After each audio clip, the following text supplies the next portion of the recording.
Okay, so this first video is going to look at taking derivatives of the inverse trig functions. And before I dive into that, or before you look at that, you should really do the warm up and see what is it that you remember from HPC last year. So I have it hidden right now. And then what I'm going to, I would say pause the video, do those problems, and then unpause and see how you did. Okay, hopefully you did that, right? Hopefully you paused. It's weird. I feel like it was like the Avengers, right? Like Endgame. Like I don't know, like no time has passed for me with the pause, but you hopefully did pause, solve them, kind of like you're putting the infinity stones back, and then unpause. So, but that's okay. It makes sense in my head. Okay, so here are the answers, right? And the thing is that first we should always be thinking radians in calculus, and second, there's only one answer to this. And there's a certain definition for each of the 6 inverse trig functions where you would draw these angles. And I know I talked, if you had me last year for HPC, I talked about where do these angles live, and you need to know their quadrants. Oops. And so the quadrants are here. If you have a positive ratio, right, for any of the 6 functions, you would draw your triangle in quadrant 1. So that's the easy part, right? Anything that's a positive ratio, you draw in quadrant 1. But if you have a negative ratio, like I'm seeing the mislabeled 4, which should be labeled 6, like arc sine of -1, when arc sine is negative, it exists down in quadrant 4. When arc cosine is negative, it exists in quadrant 2. Same with arc secant and arc cotangent. So they split. And not only do they split, their range of angles is slightly different. So if you are the arc sine, arc cosecant, arc tangent, if you remember, you range from -π/2 to +π/2. Like even if there are other angles who might have that same ratio, when you're solving the arc function and it's already there, it's looking for the principal angle. It's looking for the principal root, if you will, and it's either defined in quadrants 1 or 4. And if it's in 4, it would have a negative value. If it's arc cosine or arc secant or arc cotangent, you draw it in quadrants 1 and 2. So if you missed up on a few of those on that front, or you gave me extra angles, those are technically wrong, because for an arc function, if it's already given to you, it wants the principal root or the principal angle. It's very similar in algebra. That if I said, the square root of 25 equals x, or I say x squared equals 25. The first problem, like the square root's already there. It's wanting the principal root. The square root of 25 is 5.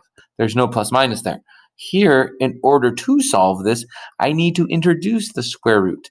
And when you introduce the square root, because of that even index and the even root, you actually get an absolute value, and the absolute value of x could be plus or minus 5. And so there is a difference between if the root is given or if you're introducing it. And the same thing is here.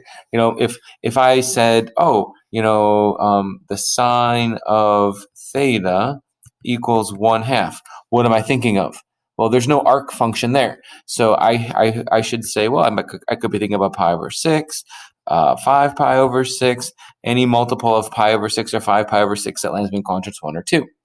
But if I said, I'm wanting to solve this equation, theta equals the arc sine of 1/2. If the arc sine's already given, it's the principal one. It's a positive ratio, then it's just the π/6. So I know for part of tonight's homework, it will review that.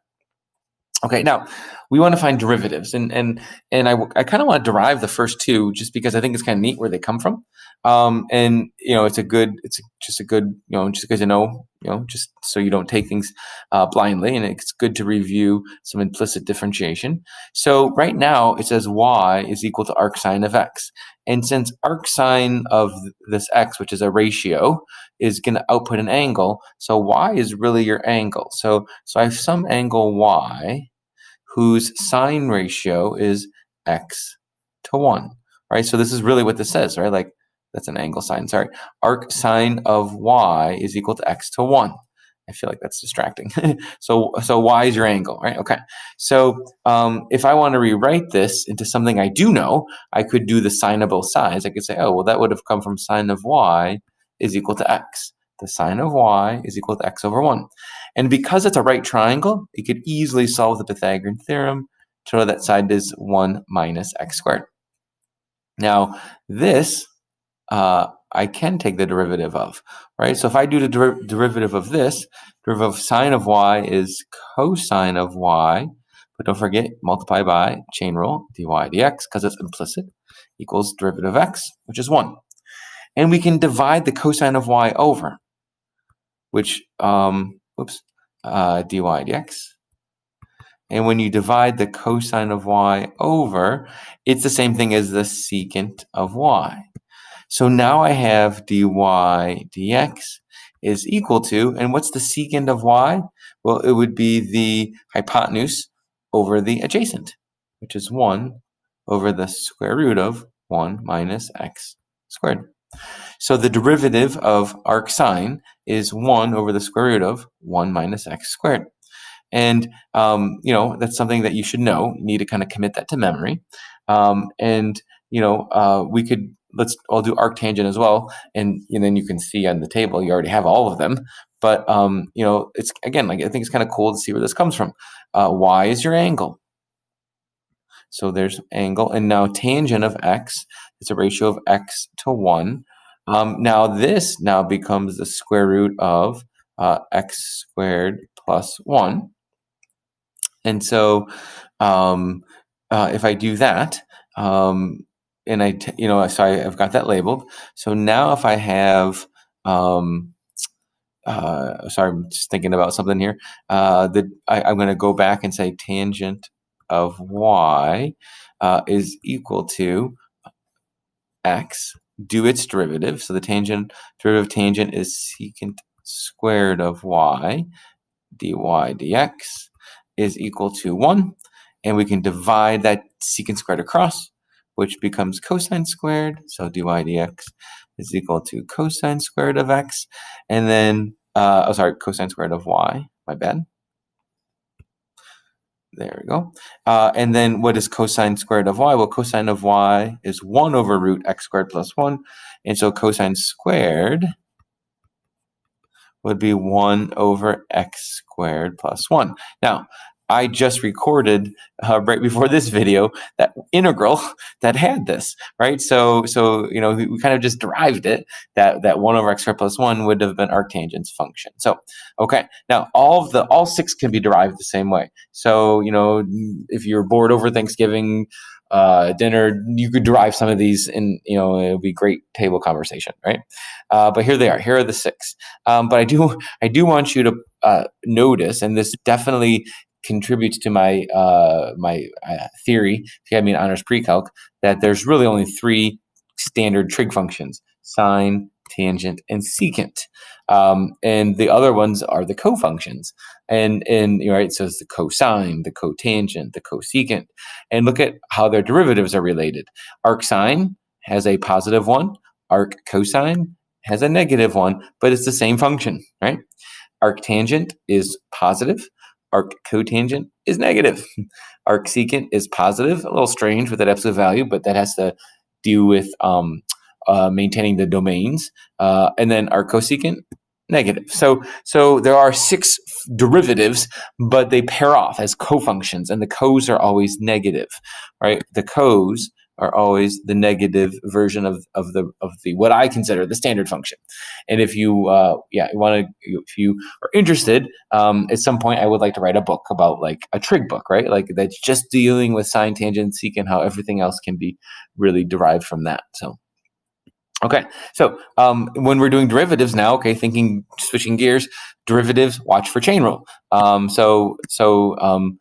first part of the assignment, we're going to be doing derivatives. So the derivative of arccosine, so it's going to be, it's always going to be like 1 over like the square root of, and don't forget it's negative, 1 minus whatever this thing is, squared. So that's 2x cubed. That quantity. I'm going to have to square that, but then we'll have a chain rule because the derivative of 2x cubed would be 6x squared, which you can put in the numerator. So you say it's negative 6x squared divided by the square root of 1 minus, and then if I square that, that becomes 4x to the 6th power.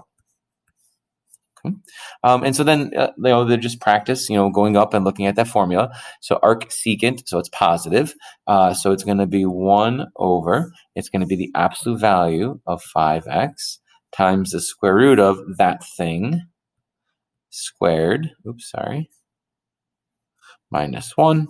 So 5x squared minus 1 times the chain rule, 5. And if you're wondering, like, well, where did you get this? Well, it's all up here. So you know where those formulas come from. And again, whatever is here goes both here and here. Now, this 5 is already positive, so when I factor it out, it's actually going to cancel with this 5. So what I'm going to have is 1 divided by the absolute value of x times the square root of 25x squared minus 1. Yeah, not the nicest looking of derivatives, but there it is. Okay, next one, arc sine. So arc sine is positive, and then it's the square root of 1 minus this thing squared.